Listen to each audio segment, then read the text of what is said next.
لقد کفر الذین یقینا کفر کړي دے هاغي کسانو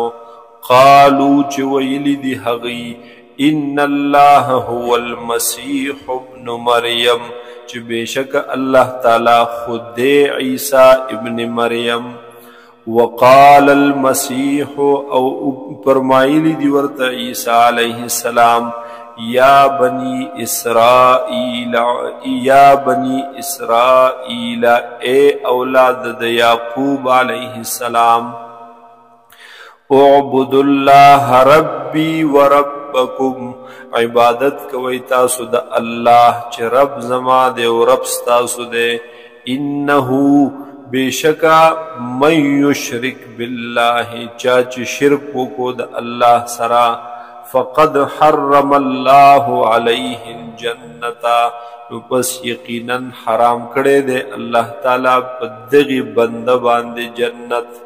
ومأواه النار او ټکانه د بور وی جهنم وی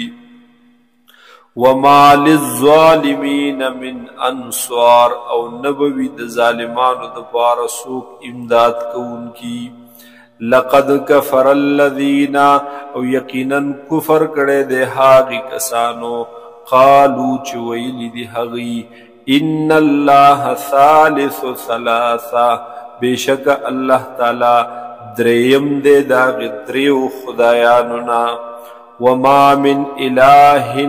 الا اله واحد نشت دے معبود نشت دے لائق د عبادت بغیر د یو معبودنا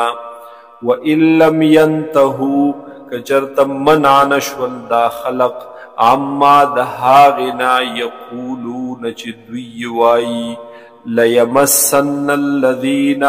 نخام خواب ورسیگی آغی کسانو تا کفرو چی کفر کڑے منہم دوینا عذاب علیم عذاب دردناک افلا یتوبون الاللہ آیا دوی رجوع نکوی اللہ تا ویستغفرونه او بخن نغواړي دوی د الله نا والله غفور الرحیم او دے اللہ تعالی بخن کے او مہربانا